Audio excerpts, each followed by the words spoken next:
Assalamualaikum warahmatullahi wabarakatuh.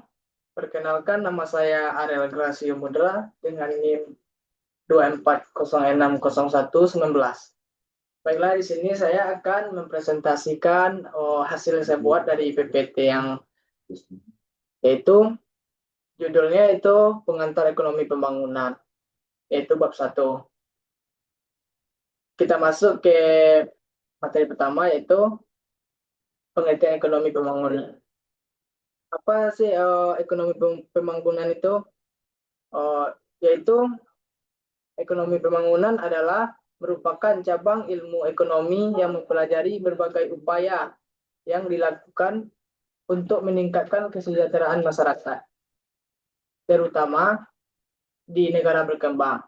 Peningkatan kesejahteraan ini tidak hanya dilihat dari naiknya pendapatan, terjadi juga dari meningkatnya kualitas hidup seperti pendidikan yang lebih baik, pelayanan kesehatan yang memadai, kesempatan kerja yang luas, serta pemerataan pendapatan. Dengan kata lain, yaitu ekonomi pembangunan tidak hanya mengejar pertumbuhan ekonomi yang tinggi, tetapi juga bagaimana hasil pertumbuhan tersebut dapat dirasakan oleh seluruh lapisan masyarakat secara adil. Nah, disitulah kita perlu fokus pada negara berkembang. Di sini fokus utama pembangunan adalah mengurangi kemiskinan, yang pertama. Yang kedua, mengurangi pengangguran. Lalu yang ketiga, mengatasi ketimpangan pendapatan. Yang keempat, meningkatkan kualitas sumber daya manusia.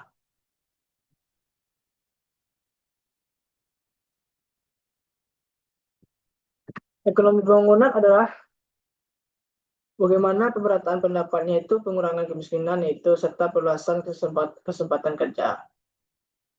Lalu tujuan pembangunan itu ialah menciptakan kehidupan masyarakat yang lebih sejahtera secara menyeluruh. Beberapa tujuan utamanya yaitu meningkatkan pendapatan per kapita agar daya beli masyarakat meningkat. Yang kedua, mengurangi tingkat kemiskinan sehingga masyarakat dapat memenuhi kebutuhan hidup dengan layak. Yang ketiga, mengurangi pengangguran melalui penciptaan lapangan kerja. Yang keempat, mewujudkan pemerataan pendapatan agar tidak terjadi kesenjangan antara si kaya dan si miskin. Yang kelima, meningkatkan kualitas pendidikan dan kesehatan karena keduanya merupakan faktor penting dalam pembangunan manusia.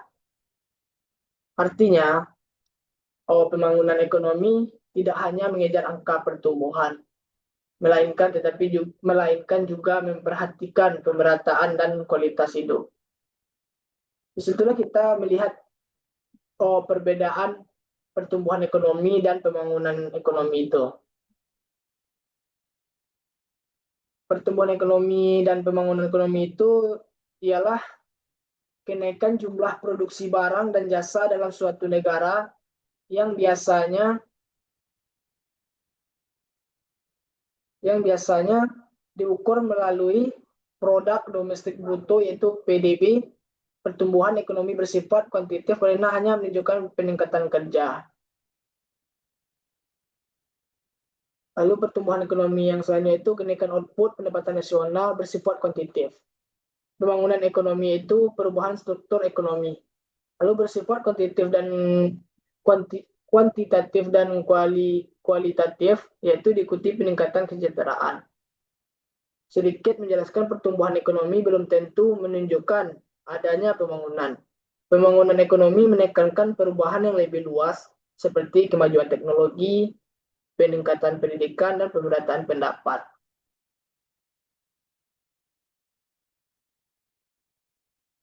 Jadi, pertumbuhan ekonomi belum tentu menunjukkan adanya pembangunan ekonomi. Sebuah negara bisa saja mengalami pertumbuhan ekonomi yang tinggi, tetapi masih memiliki tingkat kemiskinan dan pengangguran yang tinggi. Lalu kita melihat grafik pertumbuhan ekonomi, yaitu bisa dilihat dari tahun 2019 2020, 2021, 2022, 2023. Nah, di sini kita bisa melihat garis naik itu menunjukkan peningkatan PDB di tahun ke tahun yang ditampilkan sumbu X tahun sumbu Y. PDB atau pendapatan nasional. Grafik ini menunjukkan apakah ekonomi mengalami peningkatan atau penurunan. Contoh data tahun PDB miliar. 2020 itu 900, lalu 950, 2022 1000, lalu 2023 itu 1100. Artinya ekonomi mengalami pertumbuhan.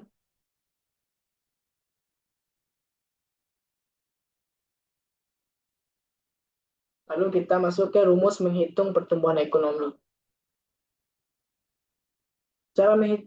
Cara rumus menghitung pertumbuhan ekonomi itu, ekonomi digunakan untuk mengetahui seberapa besar peningkatan pendapatan nasional dari tahun sebelumnya. Contoh soalnya itu PDB tahun 2002 sama dengan 1000, PDB tahun 2003 sama dengan 1100. Jadi 1100 dikurang 1000 per 100 dikali 100%. Nilainya itu sama dengan 10%. Nah, artinya pertumbuhan ekonomi sama dengan 10%.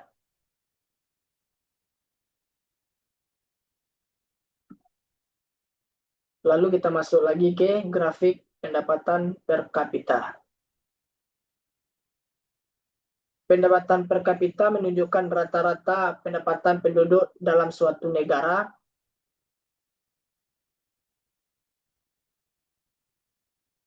Jika grafik pendapatan per kapita meningkat, menandakan tingkat kesejahteraan masyarakat juga meningkat.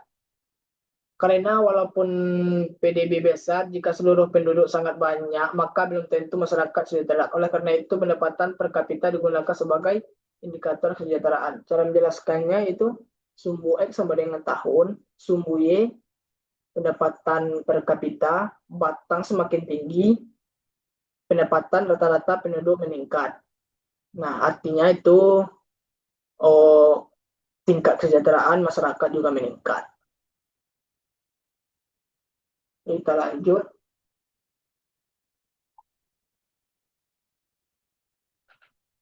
Tujuan pembangunan ekonomi. Tujuannya itu meningkatkan pendapatan per kapita, mengurangi kemiskinan dan pengangguran, menciptakan pemerataan pendapatan, meningkatkan kualitas pendidikan dan kesehatan. Lalu pembangunan ekonomi bertujuan menciptakan masyarakat yang sejahtera secara menyeluruh, bukan hanya pertumbuhan ekonomi yang tinggi, tetapi juga distribusi yang adil dan peningkatan kualitas sumber daya manusia.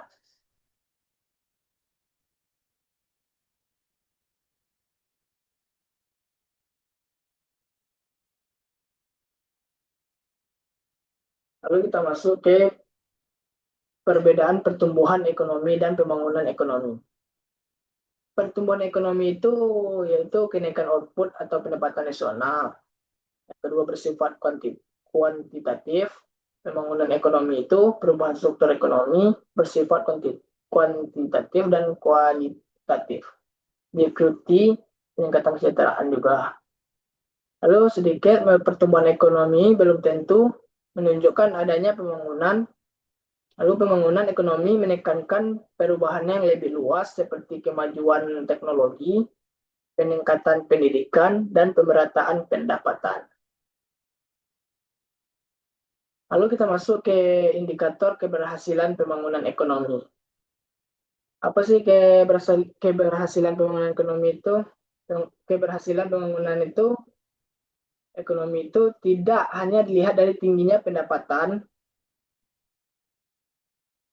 tetapi juga dari kualitas hidup masyarakat. Indikatornya itu pendapatan per kapita itu, ini pendapatan per kapita itu menunjukkan tingkat kesejahteraan rata-rata. Lalu indeksnya pembangunan manusia IPM maksudnya itu mengukur kesehatan, pendidikan, dan standar hidup. Lalu tingkat kemiskinan itu yang disebut menunjukkan semakin rendah semakin baik. Lalu tingkat penganggurannya itu menunjukkan ketersediaan lapangan kerja. Lalu pemerataan pendapatan itu Gini ratio, yaitu mengukur pemerataan pendapatan, mengukur pemerataan pendapatan. Sedikit menjelaskan, keberhasilan pembangunan tidak hanya dilihat dari tingginya pendapatan nasional, tetapi juga dari kualitas hidup masyarakat seperti kesehatan, pendidikan, dan daya beli. Lalu kita menjelaskan lagi tentang masalah-masalah pembangunan di negara berkembang. Negara berkembang itu umumnya menghadapi beberapa hambatan dalam pembangunan, seperti tingginya angka kemiskinan, tingginya pengangguran, ketimpangan pendapatan, rendahnya kualitas sumber daya manusia, lalu kurangnya modal dan teknologi. Masalah-masalah ini menyebabkan proses pembangunan berjalan lebih lambat dibandingkan negara maju. Sedikit menjelaskan itu, negara berkembang umumnya menghadapi berbagai hambatan seperti kurangnya investasi, pertumbuhan penduduk yang tinggi, dan rendahnya tingkat pendidikan yang memperlambat proses pembangunan.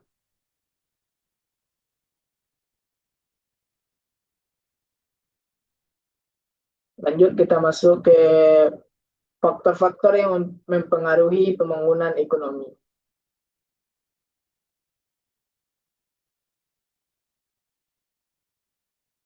Pembangunan ekonomi dipengaruhi oleh beberapa faktor, yaitu sumber daya alam.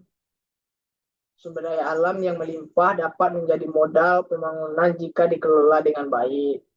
Lalu sumber daya manusia yang berkualitas akan meningkatkan produktivitas. Yang ketiga itu modal. Modal itu dibutuhkan untuk membangun industri, infrastruktur, dan kegiatan produksi. Lalu teknologi dapat meningkatkan efisiensi dan mempercepat pertumbuhan ekonomi. Lalu yang kelima, kebijakan pemerintah. Kebijakan yang tepat akan mendorong investasi, menciptakan lapangan kerja, dan menjaga stabilitas ekonomi. Sedikit menjelaskan itu, pembangunan ekonomi dapat berjalan dengan baik jika didukung oleh kualitas SDM yang tinggi, pengusahaan teknologi, serta kebijakan pemerintah yang tepat.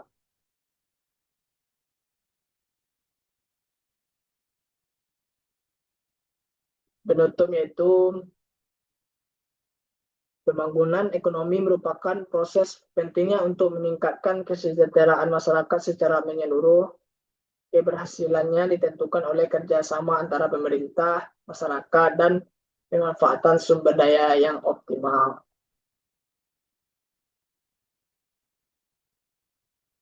Tetapi juga oleh pemerataan pendapat, kualitas sumber daya manusia, serta kerjasama antara pemerintah dan masyarakat dalam memanfaatkan sumber daya yang ada secara optimal yang lebih luas. Begitu dulu hasil dari presentasi yang saya buat PT ini. Kalau ada salah kata, saya minta maaf. Saya akhiri. Assalamualaikum warahmatullahi wabarakatuh.